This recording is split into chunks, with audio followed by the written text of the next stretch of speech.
Our next guest, a very good friend of mine, Deian Ping from Queensland Musical Theatre. We've been chatting about QMT since I came here, and it does seem a lot longer than coming up for 7 years. I know. How much bad luck can you get? But anyway, Deian is here to tell us all about the latest production, and it's a big production. This one is Beauty and the Beast. We're going to be finding out all about that. However, Deian, first of all, welcome back to 101. Thank you. Lovely to be here. So you're in the middle of rehearsals and everything's going swimmingly well, and all of a sudden... Yes, we are like 2.5 weeks out from production. Yeah. And we find out that the Chanel Theatre, our theatre home, is closing because of asbestos concerns for 6 weeks. And we're right at the beginning of that. And you just couldn't make this up, could you? Yeah, just to say that my heart just hit the floor. Yeah. Was just more than I can say. It was terrifying. However, thanks to our good friends at the 12th Night Theatre, we have been able to move there. It's a similar theatre. It's got flies. It's got an orchestra pit. Yeah. It's almost exactly the same size as the Chanel. It's a raked auditorium like Chanel. And we're going to be there on exactly the same dates and exactly the same times as we advertised. But Yay! thank goodness for that, because I found out online, I didn't, obviously before I was spoken to you, and I'm thinking, hang on a minute, that really, they're shutting when? That can't be right. But so there must have been some panic phone calls going around the other theatres. Absolutely. I searched, sort of through all the theatres, but luckily I also had a contact with Gail Wilshire, the owner of the 12th Night, who's been a friend for many years, and I called her and she said, "Of course we'll help you. What can we do?" Isn't that lovely? But that just shows you, and I know, and I've talked about this for years, that the community theatre scene here in Queensland is probably better than anywhere I've ever seen before. And, of course, you're in competition. You want to get the shows yourselves. But when it comes down to it, when the chips are down, people pull together. Yes, they do.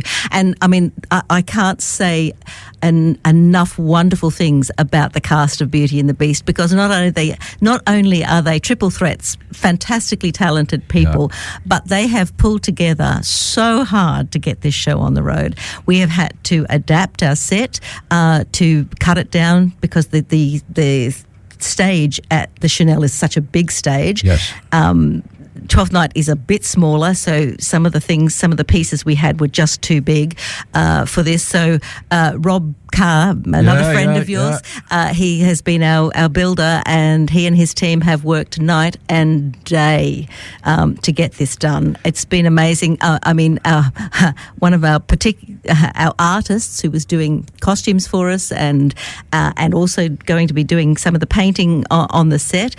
Again, in one of those freak accidents, she's a framer. She was holding a huge piece of glass and it just exploded. Oh my goodness. And one of the shards went into one of the nerves that works her fingers, and so she's been working.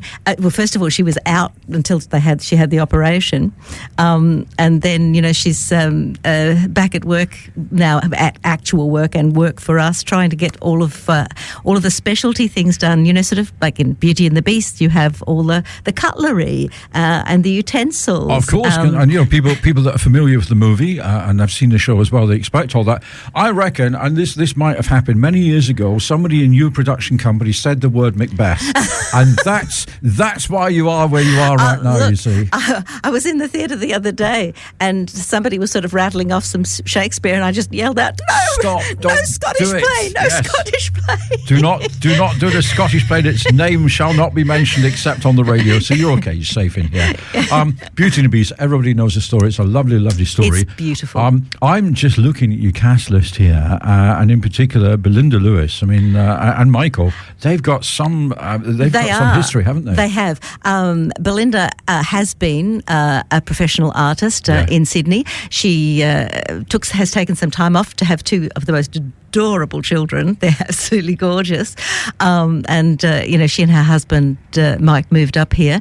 But we are delighted and blessed to have have Belinda, because not only does she have an extraordinary voice, well trained in dancing, and a lovely actress, she also is a fantastic seamstress. And she has made not only all of her own costumes, but she has made Mike's as well as the Beast.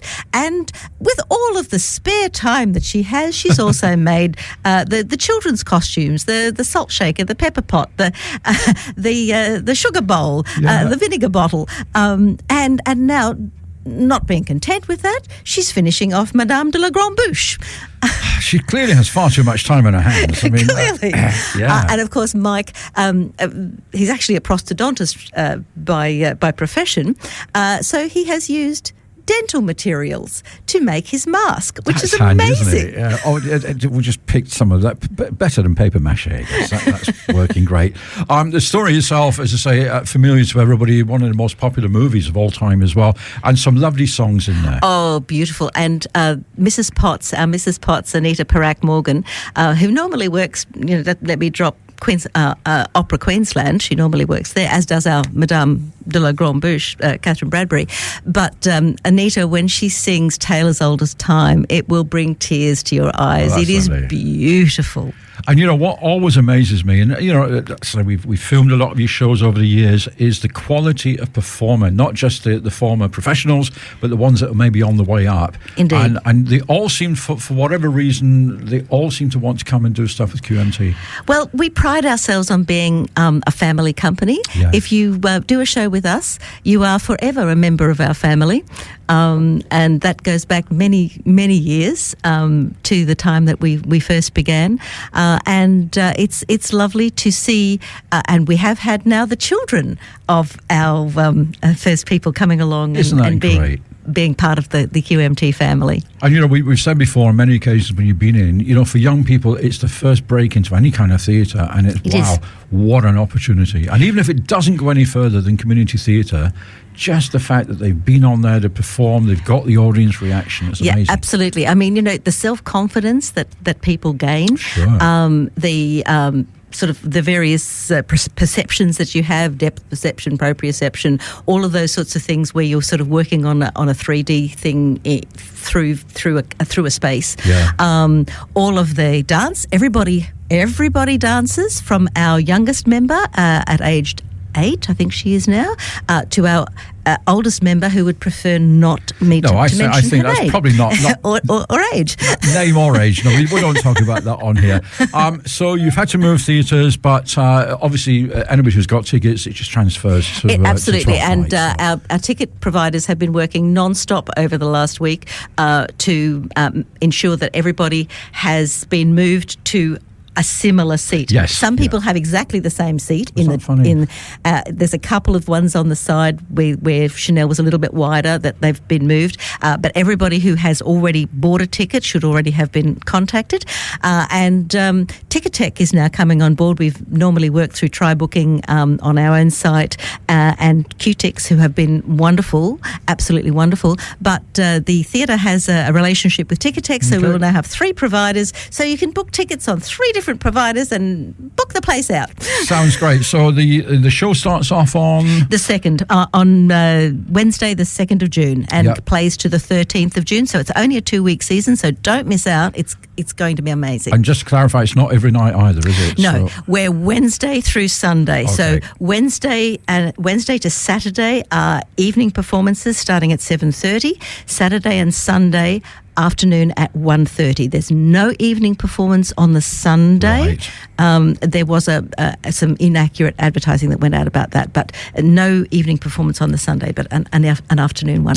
So if they want to book, they can book it online. What about contacting the theatre directly? Directly, as well? Absolutely. Contact 12th Night Theatre, and Darling Lewis will be only too happy to help you. Wonderful. Deian, we're so happy that it's going ahead for everybody, because after the nightmare of having rehearsals cancelled and everything last year. Everything last year, we lost everything. Yeah. And if we hadn't had some help from, sort of friends and from local government, we would have gone under. Yeah, so, but, onwards and upwards, everything absolutely. Looking positive now. Very excited for you. And if people want to know more details, if you didn't get a chance to write them down, give us a call here, 3808 8101. Deian, always a pleasure to have you at 101 FM. Lovely to be I'll here. let you get get back to the madness because I had a message from Robert Carr to say at the theatre, so I kind of guessed that they're very busy at the moment. We are. We're headed straight there. Have a good one, and we'll see you soon.